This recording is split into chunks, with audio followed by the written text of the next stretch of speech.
Okay, Uzubillahi minash shaitanir rajim. Bismillahir Rahmanir Rahim. Lecture number 10, second year course, which is basically the application of Gauss's law. Gauss's law को last lecture में हम discuss कर चुके थे, ठीक है, और उसमें जो important points है वो भी हम discuss कर चुके थे कि the total flux through a Gaussian closed surface is equal to 1 divided by epsilon naught times the total charge enclosed, ठीक है, और फिर उसके सारा डिस्कशन भी मैंने लेक्चर नंबर 9 में किया था, ठीक है। आज हम स्टार्ट कर रहे हैं एप्लीकेशन ऑफ Gauss's लॉ, ठीक है। 3-4 एप्लीकेशंस आपके बुक में दिए गए हैं। Gauss's लॉ की एप्लीकेशंस बहुत ज़्यादा है as compare to the Coulomb's law. क्यों? क्योंकि डिस्ट्रीब्यूशन ऑफ चार्जेस के लिए भी, किसी भी किस्म के डिस्ट्रीब्यूशन ऑफ चार्जेस के लिए आप Gauss's लॉ इस्तेमाल करके किसी पॉइंट पे इलेक्ट्रिक फील्ड इंटेंसिटी को आसानी से मालूम कर सकते हैं, ठीक है। तो इसीलिए इसके एप्लीकेशन ज़्यादा है as compare to the Coulomb's law. Coulomb's law आपके पास जो है वो सिर्फ पॉइंट चार्जेस के लिए है, और अगर लार्ज डिस्ट्रीब्यूशन ऑफ चार्जेस हो तो फिर उसके लिए आप हर एक चार्ज को पॉइंट चार्ज कंसिडर करके, ठीक है, आप कूलम्स लॉ को इस्तेमाल करके फोर्स मालूम करेंगे और फिर उसको आप ऐड करेंगे, अब ठीक है, उसके बाद फिर जाकर आपके पास इलेक्ट्रिक फील्ड इंटेंसिटी आएगा। लेकिन Gauss's लॉ में जो है आप सिर्फ गॉसियन सरफेस को ड्रा करें। मैंने कल लेक्चर में आपको बताया था कि गॉसियन सरफेस आप किस तरह बनाएंगे, आपकी मर्जी है, जिस तरह आप बनाना चाहते हैं आपकी मर्जी है, आप बना सकते हैं। लेकिन मैंने क्या कहा था, कोशिश करें जिस किस्म का डिस्ट्रीब्यूशन ऑफ चार्जेस हो, अगर उसी शेप का आप गॉसियन सरफेस बना लें तो प्रॉब्लम सोल्यूशन इंतहाई आसान हो जाता है, ठीक है। तो ये बात याद रखिए। दूसरी बात ये याद रखिए कि जिस पॉइंट पे आप इलेक्ट्रिक फील्ड इंटेंसिटी को मालूम करना चाहते हैं तो आप गॉसियन सरफेस को इस तरह खींचेंगे कि वो पॉइंट जिस पे आपने इलेक्ट्रिक फील्ड इंटेंसिटी को मालूम करना है वो पॉइंट उसी गॉसियन सरफेस पे आ जाए। इस तरह आपने जो है गॉसियन सरफेस को खींचना होगा, ठीक है। अब फर्स्ट एप्लीकेशन है Gauss's लॉ का, E is equal to 0 inside a charged conductor. E is equal to 0 inside a charged conductor, जिसको हम इलेक्ट्रोस्टैटिक इक्विलिब्रियम भी कहते हैं, जिसको हम इलेक्ट्रोस्टैटिक इक्विलिब्रियम भी कहते हैं, ठीक है। ये बात याद रखिए। तो E is equal to 0 inside a charged conductor which is basically known as electrostatic equilibrium। अच्छा देखिए, Gauss's लॉ से पहले हमें ये पता था कि अगर आपके पास कोई चार्ज कंडक्टर हो, ये हमारे पास एक्सपेरिमेंटली वेरीफाइड था कि कोई भी चार्ज कंडक्टर हो तो उसके इनसाइड इलेक्ट्रिक फील्ड इंटेंसिटी आपके पास जो होते हैं वो 0 होता है, किसी भी शेप का चार्ज कंडक्टर हो। लेकिन इसका थ्योरेटिकल रीजन क्या है, ठीक है, और क्यों, इसकी एक्सप्लेनेशन क्या है, उसका जवाब हमारे पास नहीं था, ठीक है। Gauss's लॉ जब आया तो गॉसियन लॉ को इस्तेमाल करके बहुत आसानी से इस चीज के बारे में Gauss ने हमें बताया थ्योरेटिकली कि electric field intensity inside a charge conductor क्यों 0 है। इससे पहले थ्योरेटिकल एक्सप्लेनेशन हमारे पास नहीं था। हाँ, एक्सपेरिमेंटल वेरिफिकेशन था, ठीक है, कि कोई भी चार्ज कंडक्टर हो किसी भी शेप का, उसके इनसाइड इलेक्ट्रिक फील्ड इंटेंसिटी 0 था। लेकिन क्यों, उसका थ्योरी क्या है, उसका जवाब हमारे पास नहीं था। तो Gauss ने बहुत खूबसूरत अंदाज में इस चीज को एक्सप्लेन किया कि Y electric field intensity is 0 inside a charge conductor, ठीक है। अब देखिए उसने क्या कहा कि अगर आपके पास कोई चार्ज कंडक्टर हो किसी भी शेप का, मैंने आसानी के लिए स्फेरिकल शेप बना लिया, कोई भी शेप हो, ठीक है, कंडक्टर का, अगर उस पे आप एक्स्ट्रा चार्जेस को स्प्रे करें या प्रोड्यूस करें, फॉर एग्जांपल कोई कंडक्टर हो, मैं अगर सपोज करूं, लेट सपोज ये कोई कंडक्टर है और उस पे मैंने एक्स्ट्रा चार्जेस स्प्रे किए, ठीक है, तो एक्स्ट्रा चार्जेस जो है कंडक्टर में डिस्ट्रीब्यूशन स्टार्ट कर जाएंगे due to electrostatic repulsion, conduction start कर जाएगा, ठीक है, रीडिस्ट्रीब्यूशन ऑफ चार्जेस स्टार्ट हो जाएगा। और ये रीडिस्ट्रीब्यूशन ऑफ चार्जेस कब तक होगा, ये रीडिस्ट्रीब्यूशन ऑफ चार्जेस तब तक होगा जब तक उस कंडक्टर के इनसाइड इलेक्ट्रिक फील्ड इंटेंसिटी 0 ना बन जाए, तब तक ये रीडिस्ट्रीब्यूशन ऑफ चार्जेस होगा। अब देखिए, आपने कंडक्टर को भी आप लोग जानते हैं, इंसुलेटर को भी आप जानते हैं। इंसुलेटर में चार्जेस कंडक्शन नहीं कर सकते, तो ये इलेक्ट्रोस्टैटिक इक्विलिब्रियम वाला कंडीशन ये आपके पास इंसुलेटर के लिए नहीं होगा, this is only for the conductor. यहां पर आप देख सकते हैं मैंने सिर्फ कंडक्टर के बारे में लिखा हुआ है, ठीक है। तो कोई भी कंडक्टर हो किसी भी शेप का, अगर उस पे आप एक्स्ट्रा चार्जेस को प्रोड्यूस कर जाए या स्प्रे कर जाए या स्प्रिंकल कर जाए, so the extra charges will redistribute on the outer surface of a conductor। कब तक ये redistribution होगा? Unless electrostatic equilibrium established। जब तक electrostatic equilibrium established ना हो जाए। और electrostatic equilibrium का मतलब क्या होता है? E is equal to 0 inside a charged conductor, ठीक है। तो आप ये देख सकते हैं excess charges on a conductor distributed evenly और uniformly on outer surface of a conductor. दो वर्ड्स यहां पर मैंने लिखे हैं, एक इवनली और एक यूनिफॉर्मली, ठीक है। गासेस ने बाकायदा इसको मैथमेटिकली प्रूव किया था, ठीक है, जो कि आम गासेस लॉ को इस्तेमाल करके हम प्रूव करते हैं, ठीक है। उसने ये कहा कि जो एक्स्ट्रा चार्जेस हम स्प्रे करते या प्रोड्यूस करते on a conductor, they distribute their selves on the outer surface of a charge conductor. ये आउटर सरफेस पे इवनली या यूनिफॉर्मली डिस्ट्रीब्यूट हो जाते हैं। अब क्यों इवनली, ठीक है, यूनिफॉर्मली मैं पहले एक्सप्लेन कर लेता हूं। चार्ज डेंसिटी में मैंने आपको बताया था uniform charge density. Uniform charge density का मतलब ये होता है कि यूनिट एरिया पे या यूनिट वॉल्यूम पे या यूनिट लेंथ पे मैग्नीट्यूड ऑफ चार्जेस वो कांस्टेंट हो, वो क्या हो? कांस्टेंट हो। तो इसको बेसिकली हम कहते हैं the charge distribution is uniform. क्या मतलब है? मैंने पहले भी आपको एग्जांपल दिया था कि लेट्स सपोज ये रूम है और इस रूम में 3 डायमेंशनली चार्ज डिस्ट्रीब्यूटेड है। अगर मैं यहां पर यूनिट वॉल्यूम में चार्ज पर यूनिट वॉल्यूम देखना चाहता हूं, यहां पर, यहां पर, यहां पर, ठीक है, पर यूनिट वॉल्यूम में चार्जेस देखना चाहता हूं, तो पर यूनिट वॉल्यूम अगर हर जगह पर मैग्नीट्यूड ऑफ चार्ज सेम हो तो फिर चार्ज डिस्ट्रीब्यूशन यूनिफॉर्म होगा, अदरवाइज यूनिफॉर्म नहीं होगा, ठीक है। तो देखिए अगर चार्ज डिस्ट्रीब्यूशन यूनिफॉर्म हो आउटर सरफेस पे, ठीक है, यहां पर जो चार्ज डिस्ट्रीब्यूशन और यहां पर जो चार्ज डिस्ट्रीब्यूशन है, तो इसकी फील्ड लाइंस एक दूसरे को क्या करेंगे? रिपेल करेंगे, ठीक है। ये इसको क्या करेंगे? रिपेल करेंगे। ये चार्जेस इस चार्ज की फील्ड लाइंस को रिपेल करेंगे, ये इसको रिपेल करेंगे, ठीक है। आप देखिए इवनली भी मैंने लिखा है, इसका पेयर ये है, इसका पेयर ये है, तो ये मैग्नीट्यूड ऑफ चार्ज और ये मैग्नीट्यूड ऑफ चार्ज सेम है, so they will repel each other, एक दूसरे को रिपेल करेंगे। तो आप फील्ड लाइंस को देख सकते हैं वो बाहर चले जाएंगे और इसके इनसाइड इलेक्ट्रिक फील्ड इंटेंसिटी 0 को कोई फील्ड लाइन इसके इनसाइड नहीं जाएगा, ठीक है। तो ये आपके पास इवन चार्ज डिस्ट्रीब्यूशन का है। अगर मैं यहां पर लूं, लेट्स सपोज ये आपके पास पॉजिटिव चार्ज, ये पॉजिटिव चार्ज, इसका पेयर यहां पर नहीं है, तो फिर इसका फील्ड लाइन इसमें इंटर हो सकता है, ठीक है। इसके फील्ड लाइंस जो है वो इसमें इंटर हो सकते हैं, इस तरह बाहर भी हो सकते हैं और अंदर भी हो सकते हैं। फिर इस कंडीशन में ई नॉन जीरो होगा। अब यहां पर अगर मैं लूं ऑड चार्ज डिस्ट्रीब्यूशन, ठीक है, ऑड चार्ज डिस्ट्रीब्यूशन, इसमें आपके पास क्या है? इस पे आपके पास इवन चार्ज डिस्ट्रीब्यूशन है, यहां पर आपके पास इवन चार्ज डिस्ट्रीब्यूशन है। तो देखिए अगर पेयर्स है तो कोई सिंगल फील्ड लाइन इसके इनसाइड नहीं जाएगा, सारे फील्ड लाइंस बाहर जाएंगे, ठीक है, ड्यू टू रिपल्शन। अगर चार्ज डेंसिटी सेम है फिर भी ये सिचुएशन आएगा, अगर चार्जेस इवन हो फिर भी ये सिचुएशन आएगा। लेकिन अगर चार्जेस ऑड हो, अगर चार्जेस ऑड हो या चार्ज डिस्ट्रीब्यूशन यूनिफॉर्म ना हो, तो फिर आपके पास E is equal to 0 inside a charge conductor नहीं आएगा। तो इसीलिए अगर किसी चार्ज कंडक्टर के इनसाइड इलेक्ट्रिक फील्ड इंटेंसिटी 0 है तो दो पॉसिबिलिटीज के बेस पे 0 हो सकते हैं। एक तो अगर चार्जेस इवनली अपने आप को डिस्ट्रीब्यूट करे ऑन द आउटर सरफेस, और दूसरा अगर चार्ज डेंसिटी आपके पास यूनिफॉर्म हो, ठीक है, डिस्ट्रीब्यूशन आपके पास यूनिफॉर्म हो, तो फिर इस कंडीशन पे आपके पास इलेक्ट्रिक फील्ड इंटेंसिटी जो होगा it will be 0 inside a charge conductor. So that is basically the first application. यहां पर नीचे मैंने लिखा है लास्ट सेंटेंस में, no single charge will lie inside a charge conductor.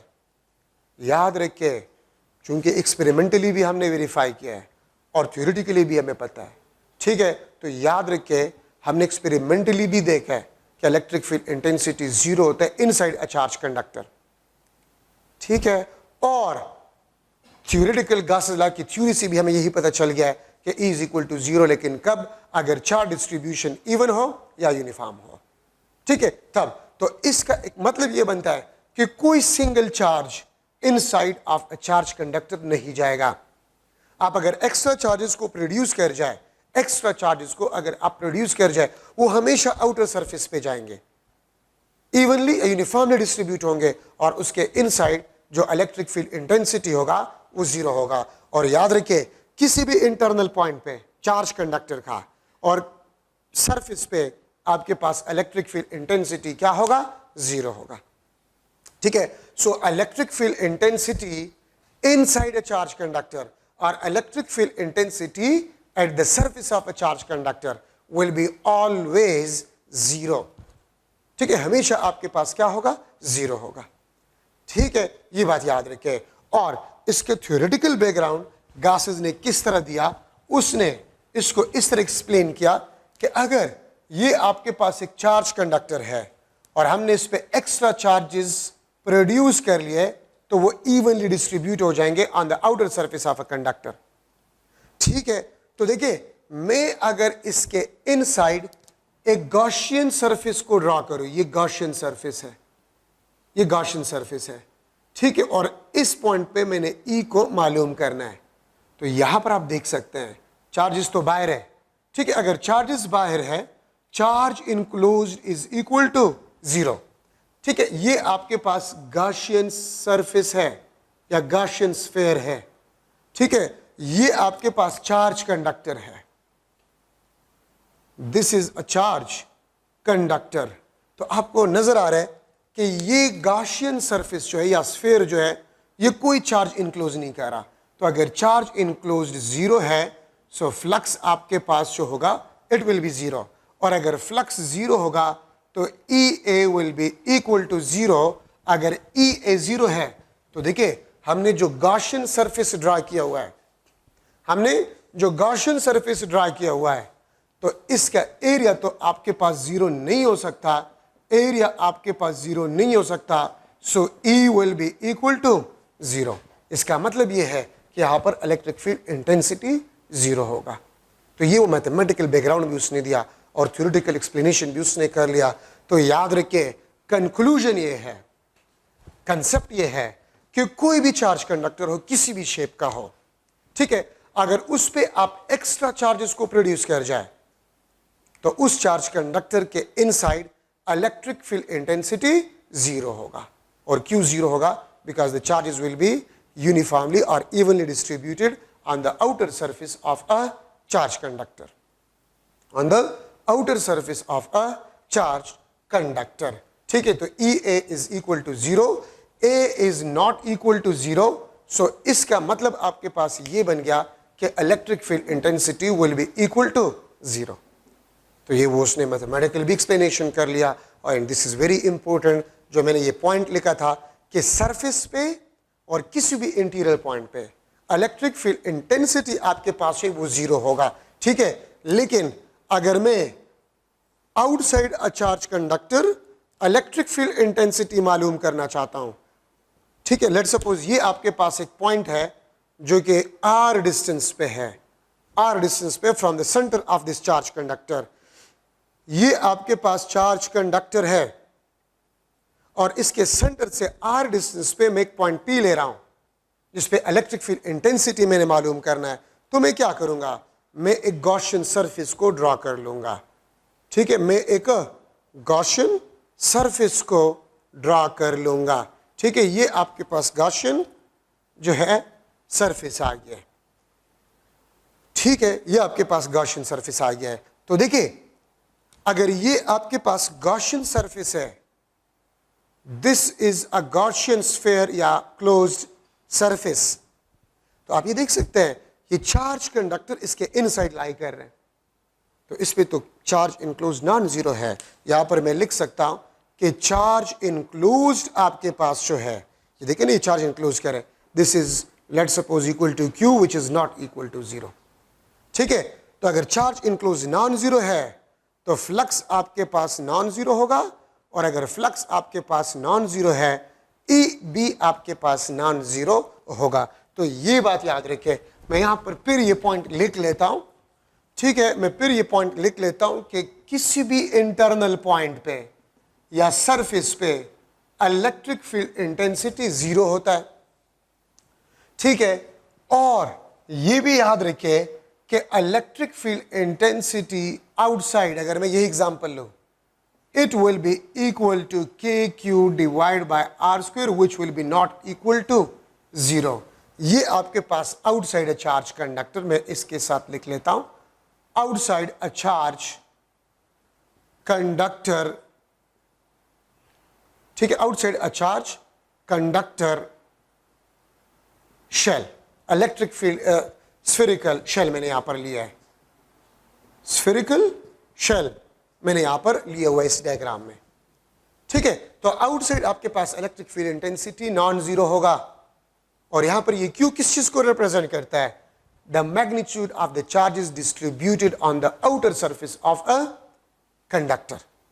Let Q is the charges distributed on the outer surface of a conductor. तो आप यहां पर देख सकते हैं K Q divide by R square which is not equal to zero, ठीक है। और यहां पर एक और इंपॉर्टेंट कंसेप्ट है, ठीक है, और होर से आप लोग सुने, मैंने तो आपको ये बता दिया कि inside a charge conductor electric field intensity will B zero, ये इंटरनल पॉइंट पे इनसाइड, ठीक है, आर सरफेस पे, आर सरफेस पे, ठीक है, आपके पास इलेक्ट्रिक फील्ड इंटेंसिटी जीरो होता है, लेकिन चार्ज कंडक्टर के आउटसाइड किसी भी पॉइंट पे electric field intensity non zero होगा, ठीक है। किसी भी चार्ज कंडक्टर के आउटसाइड किसी पॉइंट पे electric field intensity non zero होगा। तो ये चूंकि मैंने स्फेरिकल शेल लिया है, ठीक है, तो K Q divide by R square, ये आर आपके पास क्या है? The distance of a point from the centre of a charge spherical conductor shell, ये आर है आपके पास। चार्ज कंडक्टर स्फेरिकल शेल के सेंटर से इस पॉइंट पी तक डिस्टेंस है आर, ठीक है। अगर आप इस इक्वेशन को देखें, अगर आप इस इक्वेशन को देख लें, ये इक्वेशन क्लियर कट आपको बता रहा है, ठीक है, कि इलेक्ट्रिक फील्ड इंटेंसिटी आपके पास जो है वो नॉन जीरो है, this is not equal to zero, ये जीरो के बराबर आपके पास नहीं है। और ये क्यों, किस चीज की इक्वेशन आपने पहले भी देखा है, electric field intensity due to a point charge, electric field intensity due to a point charge, ठीक है। तो K Q divide by R square. तो इसका मतलब ये इक्वेशन मुझे क्या बता रहा है? ये इक्वेशन मुझे बता रहा है कि outside a charge conductor, outside a charge conductor the distribution of charges behave like a point charges। देखिए आपके बुक में दो शॉर्ट क्वेश्चंस है, ठीक है, दो तीन शॉर्ट क्वेश्चंस है, दो शॉर्ट क्वेश्चंस है। उस शॉर्ट क्वेश्चन में आपसे ये पूछा गया है, which is important concept basically. एक शॉर्ट क्वेश्चन में आपसे पूछा गया है कि किसी भी चार्ज कंडक्टर स्फेरिकल शेल के वो कौन से पॉइंट होता है जिसके लिए distribution of charges point charges का बिहेव नहीं कर रहा। तो वो इंटरनल पॉइंट है या सरफेस पे पॉइंट्स है, वो पॉइंट चार्जेस का बिहेव नहीं करता for internal point, means for inside points inside a charge conductor. और किस पॉइंट्स के लिए? आउटसाइड पॉइंट्स के लिए डिस्ट्रीब्यूशन ऑफ चार्जेस वो एक पॉइंट चार्जेस का बिहेव कर रहे कि नहीं कह रहा? तो yes, for outside points the distribution of charges behave like a point charges, ठीक है। ये इक्वेशन से आप इलेक्ट्रिक फील्ड इंटेंसिटी मालूम कर सकते हैं। और याद रखिए जो इस पॉइंट पी का जो डिस्टेंस है फ्रॉम द सेंटर, ठीक है, ये आर डिस्टेंस पे है आपके पास। ये किस डिस्टेंस पे है? आर डिस्टेंस पे है। So R is the distance of a point P from the centre of a charge conductor sphere, ठीक है। तो ये याद रखिए। तो आउटसाइड पॉइंट्स के लिए पॉइंट चार्जेस का बिहेव कर रहा है। और इसके एक और मतलब भी बनता है, ठीक है, कि देखिए यहां पर तो क्यू चार्ज डिस्ट्रीब्यूटेड है, लेकिन ये आर डिस्टेंस तो सेंटर से हमने लिया हुआ है। तो इसका मतलब ये होता है कि the distribution of charges behave like a point charge lie at the centre of a charge conductor shell. वो इक्वेशन पॉइंट चार्ज का है। तो इसका मतलब ये है कि इस पे जो चार्जेस डिस्ट्रीब्यूटेड थे अगर वो हम हटाएं और इस सेंटर पे हम उसी चार्ज के मैग्नीट्यूड के बराबर हम एक चार्ज सेंटर पे रख लें, ठीक है, तो the distribution of charges will behave like a point charge. इस पॉइंट पे इफेक्ट इस क्यू चार्ज का और डिस्ट्रीब्यूशन ऑफ चार्जेस का सेम होगा. So this is another important concept of this application. Okay, now second application of Gauss's law, the electric field intensity due to infinite sheet of charges. हमारे पास एक sheet है और उस पे charges uniformly distributed है, ठीक है, negligible small thickness and infinite length, ठीक है, लेंथ आपके पास है वो इनफाइनाइट है. ये रिलेटिव टर्म है, रिमेंबर रिलेटिव टर्म का मतलब आपके पास ये होता है कि देखिए मैं इसका एक पेज ले लेता हूं, ये एक पेज है, तो आप इसका लेंथ देखिए वो बहुत ज्यादा लार्ज है और इसके थिकनेस को आप देखिए नेग्लिजिबल स्मॉल है, तो मैं कह सकता हूं the length is infinite as compare to the thickness of this sheet, ठीक है. सो इनफाइनाइट का मतलब आपके पास ये होता है वो बच्चों वाला इनफाइनाइट नहीं कि जिसकी कोई हद ना हो, ये रिलेटिव टर्म है. थिकनेस नेग्लिजिबल स्मॉल होते हैं और लेंथ लार्ज होता है. The charges are uniformly distributed on this sheet, positive और नेगेटिव, ठीक है, पॉजिटिव हो तो यहाँ पर प्लस होगा, ठीक है, नेगेटिव चार्जेस तो यहाँ पर नेगेटिव होगा, फर्क सिर्फ आपके पास ये होगा, ठीक है. तो इनफाइनाइट शीट की वजह से किसी पॉइंट पे इलेक्ट्रिक फील्ड इंटेंसिटी अगर हम मालूम करना चाहते हैं तो इसके लिए हम यूनिफॉर्म गॉसियन सिलेंडर को बना लेते हैं, यूनिफॉर्म गॉसियन सिलेंडर को बना लेते हैं, ठीक है. ये आपके पास यूनिफॉर्म गॉसियन सिलेंडर है जिसका लेंथ आपके पास जो है वो 2r है, ठीक है. लेंथ आपके पास L जो है this is equal to 2r, where r is the distance of a point. ये आपके पास एक पॉइंट P है जो कि r डिस्टेंस पे है फ्रॉम द शीट, ये आपके पास पॉइंट P है जो कि r डिस्टेंस पे है फ्रॉम द शीट, ठीक है.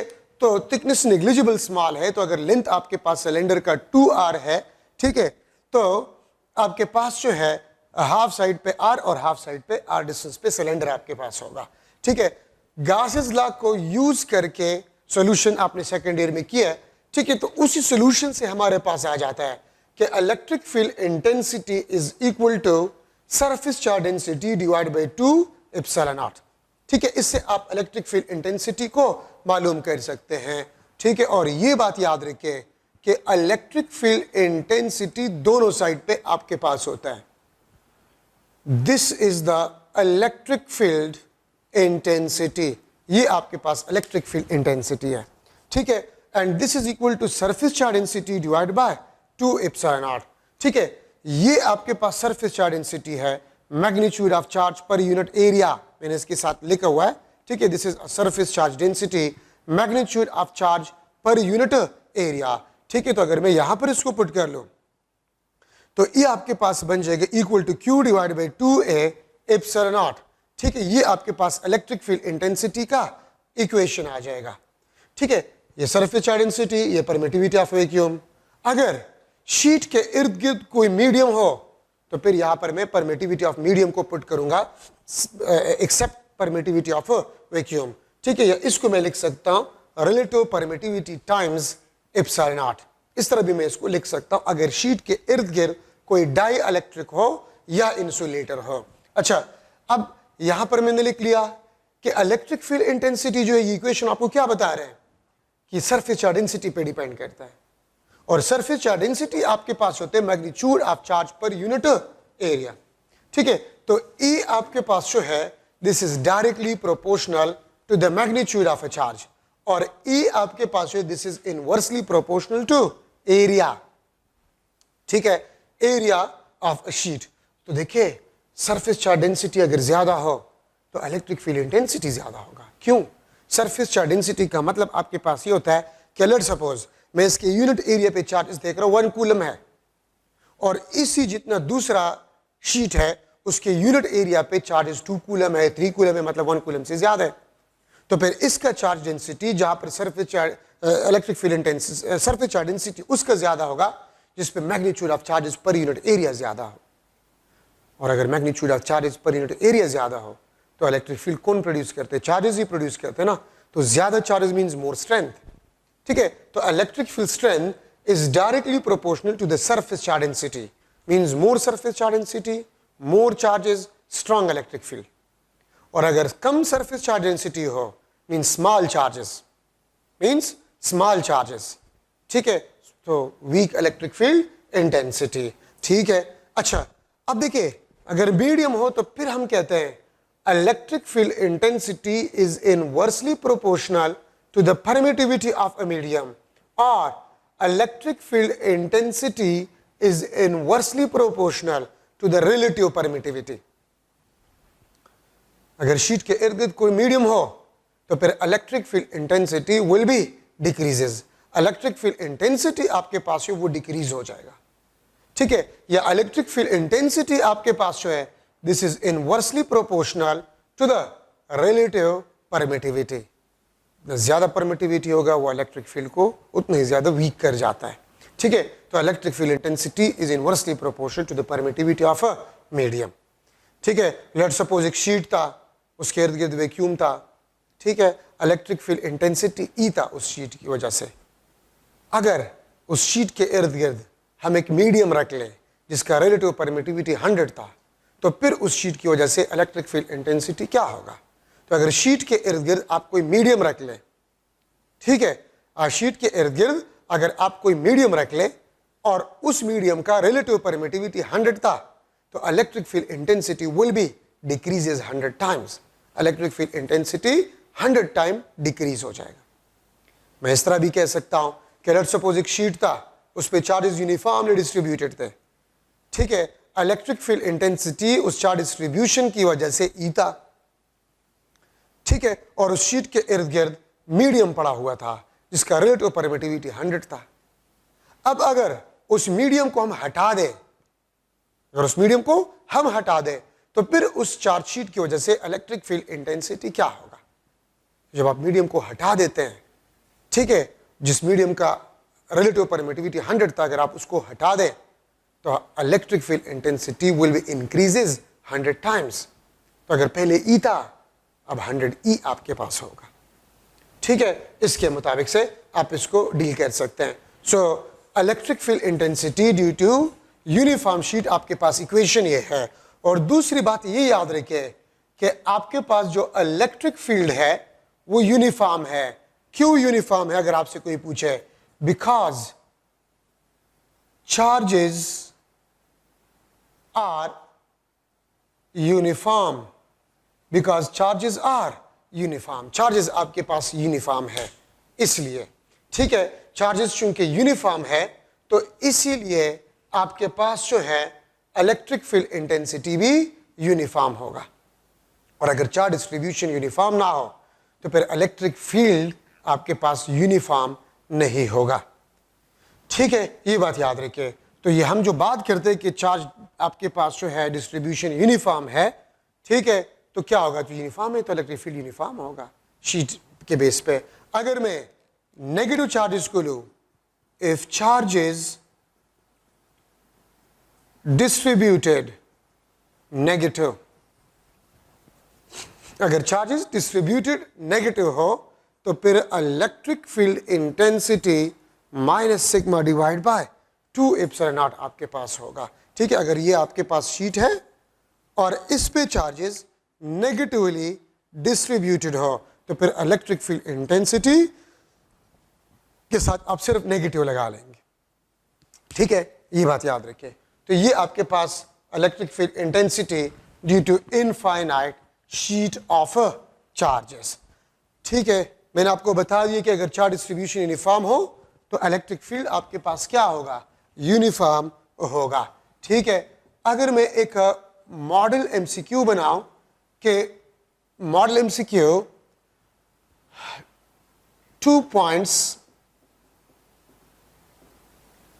2 points distances from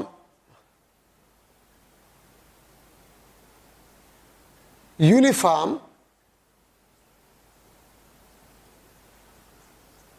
charge sheet.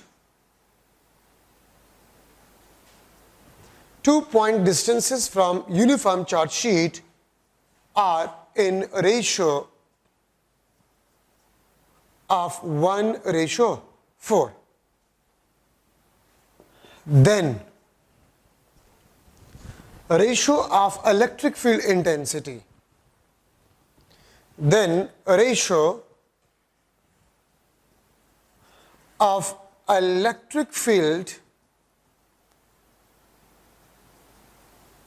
intensities, then ratio of electric field intensities at those two points will be dash. A option 1:4 था आपके पास, तो 1:4. बी ऑप्शन आपके पास 16:1. C option 4:1 and D option 1:1. ठीक है, 1:1 आपके पास बन जाएगा. आप थोड़ी सी एमसीक्यू को देखें. 2 point distances from uniform charge sheet, this is sheet, are in ratio of 1:4. Then a ratio of electric field intensities at those 2 points will be. तो उन 2 points पे electric field intensities का रेशियो आपके पास क्या होगा. आप अगर यहां पर देखें तो मैंने आपको बताया कि यूनिफॉर्म चार्ज, और कुछ देर पहले मैंने आपको बताया था कि चार्ज यूनिफॉर्म हो तो इलेक्ट्रिक फील्ड यूनिफॉर्म होगा. और अगर आप लोगों को याद हो इलेक्ट्रिक फील्ड लाइंस में मैंने आपको यह बताया था कि अगर फील्ड यूनिफॉर्म हो तो इलेक्ट्रिक फील्ड आर से इंडिपेंडेंट होगा. उम्मीद है आपको याद होगा. अगर फील्ड यूनिफॉर्म हो तो इलेक्ट्रिक फील्ड आर से इंडिपेंडेंट होता है. तो अगर आर से इंडिपेंडेंट होता है तो याद रखे यूनिफॉर्म शीट से किसी भी डिस्टेंस पे आप कोई भी पॉइंट ले ले तो इलेक्ट्रिक फील्ड स्ट्रेंथ आपके पास क्या होगा, सेम होगा. तो आपके पास जो आंसर आएगा 1:1 विल बी द आंसर. 1:1 आपके पास आंसर होगा, क्योंकि आपको बताया गया है कि इलेक्ट्रिक फील्ड जो है वो यूनिफॉर्म है. ठीक है. अच्छा, तो ये आपके पास जो है एक मॉडल एमसीक्यू था. अगर मैं वेक्टर फॉर्म लूं, E is equal to sigma divided by 2 epsilon naught, vector form अगर मैं इसका लिखना चाहूं तो E आपके पास जो होगा sigma divide by 2 epsilon not into R unit vector. E is equal to sigma divide by 2 epsilon not into R unit vector. क्या मतलब है इसका? इसका मतलब ये है कि electric field intensity will B along a position vector, और पोजीशन वेक्टर आपके पास क्या होता है, ठीक है, ये इस तरह होता है. ये आपके पास R वेक्टर है तो ये आपके पास इसका यूनिट वेक्टर होगा.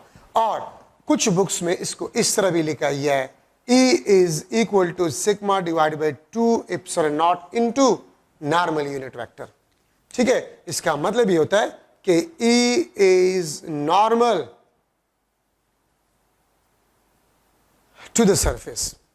E आपके पास जो है this is normal to the surface. अगर ये दोनों ऑप्शंस मौजूद हो, ठीक है, और बोथ का ऑप्शन ना हो तो फिर आप इसको प्रेफर किया करें, क्योंकि आप देख सकते हैं अगर ये आपके पास पॉजिटिवली चार्ज शीट है तो electric field intensity is normal, और नॉर्मल सरफेस का हमेशा परपेंडिकुलर होता है.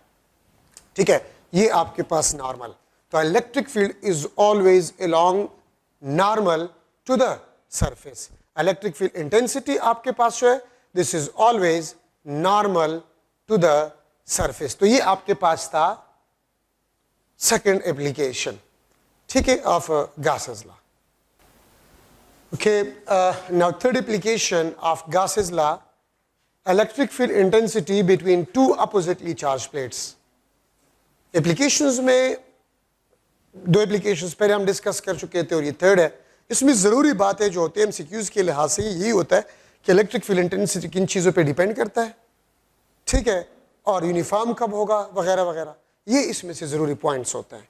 सेकेंड ईयर कोर्स में ज़्यादातर मैथमेटिकल इक्वेशंस है, तो मैथमेटिकल इक्वेशंस से ही आपके पास क्वेश्चंस आ सकते हैं. जो थ्योरेटिकल चीज़ें वो भी मैं उसके साथ साथ आपको बता रहा हूँ. तो देखिए, अगर ये आपके पास दो अपोजिटली चार्ज प्लेट्स हो, ये ए प्लेट, ठीक है, ये आपके पास ए प्लेट, ये आपके पास बी प्लेट. ए प्लेट पे surface charge density sigma A और बी प्लेट पे surface charge density sigma B आपके पास होगा. यहां पर हमने देख लिया कि surface charge density A is equal to surface charge density B, this is equal to a surface charge density. मतलब दोनों पे सरफेस चार्ज डेंसिटी आपके पास क्या है, सेम है। इसका मतलब आपके पास ये बनता है। तो इसका मतलब ये होगा कि between two oppositely charge plates electric field will be uniform. Electric field आपके पास यूनिफॉर्म होगा। तो देखिए सोल्यूशन गास ला से ही है, ठीक है। सोल्यूशन टेस्ट क्लासेस हम नहीं करते, डायरेक्टली इक्वेशन और इंपॉर्टेंट पॉइंट्स डिस्कस करते हैं। तो electric field intensity is equal to surface charge density divide by permittivity of a vacuum. तो इसका मतलब ये होता है कि इलेक्ट्रिक फील्ड आपके पास है वो सरफेस चार्ज डेंसिटी और परमिटिविटी ऑफ मीडियम पे डिपेंड करता है। अगर दो प्लेट्स के दरमियान कोई मीडियम ना हो, वैक्यूम हो, तो फिर तो हम कहते हैं electric field intensity between two oppositely charge plates only depends upon surface charge density, only depends upon the surface charge density। और surface charge density आपके पास जो है that is the magnitude of charge per unit area, ठीक है, और epsilon naught। तो आप यहां से देख सकते हैं E आपके पास जो है this is directly proportional to the surface charge density। मैंने पहले भी आपको बताया कि surface charge density ज्यादा है, इसका मतलब ये होगा more charges। और आपको पता है कि फील्ड का कास्ट क्या होता है, चार्ज ही होते हैं ना, तो ज्यादा फील्ड होगा, स्ट्रेंथ, ये फील्ड स्ट्रेंथ ही इंक्रीज होगा। ये हमें यही बता रहे हैं। मैं इसको फिर स्प्लिट कर सकता हूं। Surface charge density E is directly proportional to the magnitude of a charge, ठीक है, and E is inversely proportional to area, ठीक है। तो सरफेस चार्ज डेंसिटी आपको पता है कि चार्ज पर यूनिट एरिया के बराबर होता है, ठीक है। अगर मीडियम हो बिटवीन द टू प्लेट्स तो फिर इप्सिलॉन नॉट की बजाय परमिटिविटी ऑफ मीडियम आपके पास आ जाएगा। और परमिटिविटी ऑफ मीडियम को फिर हम लिख सकते हैं relative permittivity times epsilon naught, हम इसको लिख सकते हैं, ठीक है। तो E is inversely proportional to the permittivity of a medium और E is inversely proportional to the relative permittivity. अब मैं आपसे वही क्वेश्चन कर सकता हूं, बल्कि मैं लिख लूंगा, ठीक है, एक एमसीक्यू में लिख लूंगा जिस तरह फर्स्ट में भी मैंने डिस्कस किया, ठीक है। ये आपके पास MCQ electric field intensity between two oppositely charge plates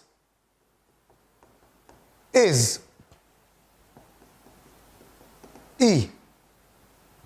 Electric field intensity between two oppositely charged plates is a E, where medium of relative permittivity, ठीक है, where medium of relative permittivity 50 is put, या 50 present between plates,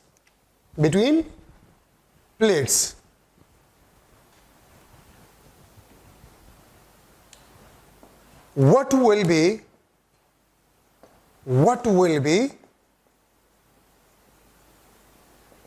electric field intensity between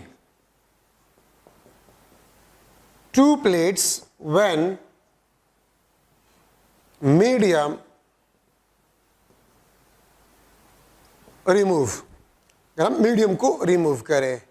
A option E, B option E divide by 50, C option 50E and D option 2500E, ठीक है। आपके पास answer जो है क्या होगा, अगर आप क्वेश्चन को थोड़ा सा देख लें। Electric field intensity between two oppositely charge plates is E, where medium of relative permittivity 50 present between plates. What will be electric field intensity between two plates when medium remove? अगर medium को हम remove करें तो A option E, क्योंकि हमने पहले यहाँ पर डिस्कस किया था electric field intensity is E, ठीक है। B option E divide by 50, C option 50E, D option 2500 E। तो इसमें कौन सा करेक्ट ऑप्शन आपके पास होगा?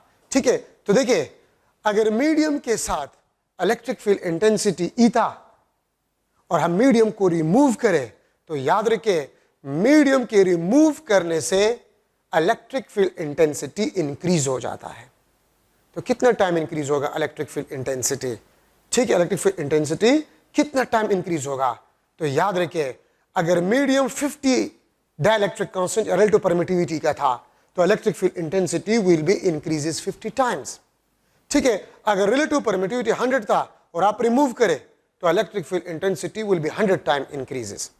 ठीक है, तो अब आपके पास जो आंसर होगा 50 E आपके पास होगा अगर आप मीडियम को रिमूव करें। और अगर मैं इसको उल्टा करूं कि दो प्लेट्स अपोजिटली चार्ज प्लेट्स के दरमियान इलेक्ट्रिक फील्ड इंटेंसिटी E था और अगर हम मीडियम रख ले, तो फिर इलेक्ट्रिक फील्ड इंटेंसिटी क्या होगा? If the relative permittivity of a medium is 50, तो फिर 50 time electric field intensity decrease हो जाएगा।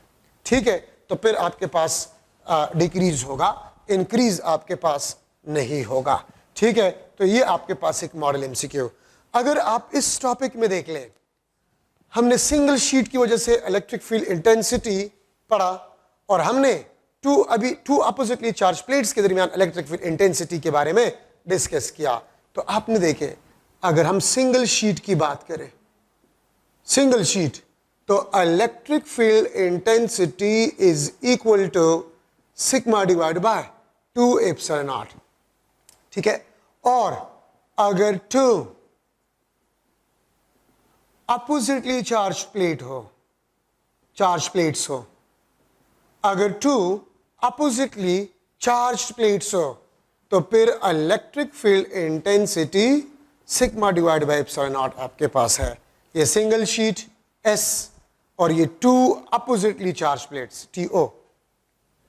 S mean single sheet, TO two oppositely charge plates. तो आप अगर देखें इसमें भी सिग्मा एप्सिलॉन नॉट, इसमें भी सिग्मा एप्सिलॉन नॉट, सिर्फ फर्क आपके पास 2 का है। सिर्फ फर्क आपके पास क्या है? 2 का। तो अगर आप लोग देखें, मैं इसको इस तरह लिख सकता हूं, ETO is equal to 2 times of sigma divide by 2 epsilon naught. ठीक है, और ये आपके पास बन जाएगा 2 oppositely charge plates, this is 2 times of E single sheet, बल्कि मैं सिर्फ S लिख लूंगा। ठीक है, so electric field intensity between 2 oppositely charge plates is equal to 2 times of electric field intensity due to a single sheet, due to a single sheet। और obviously 2 oppositely में 2 plates force लगा रहे हैं, दोनों चार्ज है, और single में 1 plate है। तो याद रखे 2 अपोजिटली चार्ज प्लेट्स का जो इलेक्ट्रिक फील्ड इंटेंसिटी होगा वो डबल होगा। ठीक है, या इस तरह भी मैं लिख सकता हूं, the ratio of electric field intensity between 2 oppositely charge plates to the single plate is equal to 2 or 2 ratio 1. Electric field intensity between 2 oppositely charged plates will be equal to 2 times of electric field intensity due to a single sheet. ठीक है, एक single sheet है, दूसरी जगह पर 2 oppositely charge plates है। तो 2 oppositely charge plates जो है, 2 प्लेट्स टेस्ट चार्ज पे फोर्स लगाएगा और एक जगह पर एक सिंगल शीट टेस्ट चार्ज पे फोर्स लगाएगा। तो 2 बंदे अगर फोर्स लगा रहे हैं तो डबल फोर्स होगा ना। तो इस तरह 2 अपोजिटली चार्ज प्लेट्स है तो फोर्स भी वो ज्यादा लगाएगा। ठीक है, तो ये आपके पास 2 अपोजिटली चार्ज प्लेट्स, इसमें से ये भी आपके पास एक इंपॉर्टेंट पॉइंट है। अच्छा, अब इसमें एक एमसीक्यू में बना लेता हूं कि electric field intensity due to single sheet, due to single charge sheet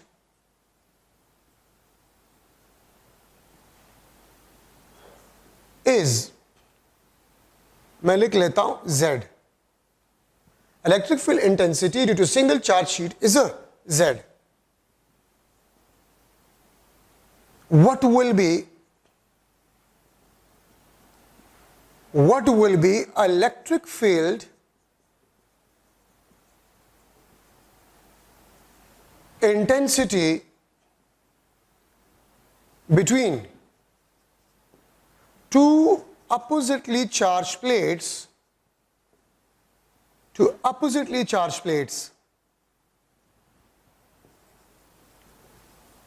having same charge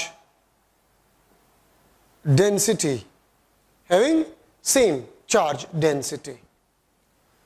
ठीक है, मैं ए ऑप्शन लिख लूंगा Z, B option 2Z, C option Z divide by 2 and Z option 4Z।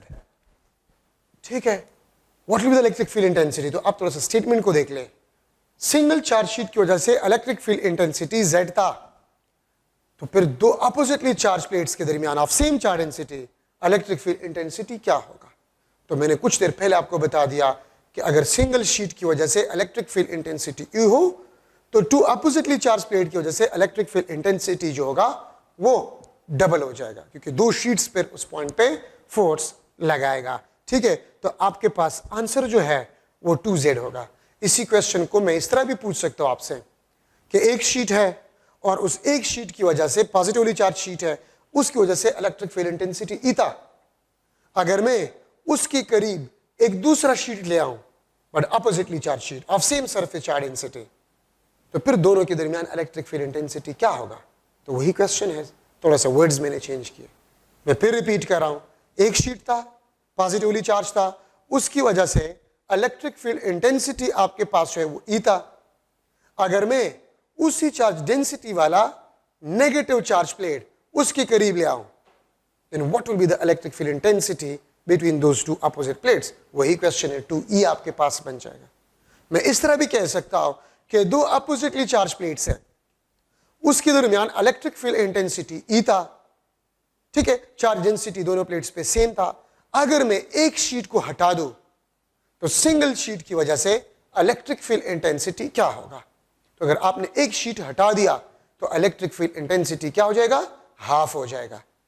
ठीक है, तो इस किस्म के टेक्निकल क्वेश्चंस आपके पास आ सकते हैं। ठीक है, सिंपल स्टेटमेंट वाला एमसीक्यू मैंने बना लिया। दो शीट्स थे, अपोजिटली चार्ज प्लेट्स थे, उसके दरमियान इलेक्ट्रिक फील्ड इंटेंसिटी E था। अगर मैं एक शीट को रिमूव करूं, what will be the electric field intensity? तो फिर आपके पास हाफ हो जाएगा। एक शीट था, उसकी वजह से इलेक्ट्रिक फील्ड इंटेंसिटी E था, मैं अपोजिटली चार्ज प्लेट उसके करीब ले आऊं, ठीक है, what will be the electric field intensity between two oppositely charge plates? तो 2E बन जाएगा। ठीक है, तो ये बात याद रखें, ये आपके पास इंपॉर्टेंट डिस्कशन है in the last application of Gauss's law. ये इंपॉर्टेंट है, आप पढ़ ले, जो कंसेप्ट्स है आप उससे सीख ले। ठीक है, इसके बाद इंशाल्लाह मैं थोड़ा सा general discussion electric field intensity और चार्ज एक्सेलरेशन का करूंगा, और फिर उसके बाद electric potential energy, electric potential, ठीक है, पोटेंशियल डिफरेंस, इसको मैं पढ़ाऊंगा इंशाल्लाह। ठीक है, तो wish you best of luck. Thank you so much.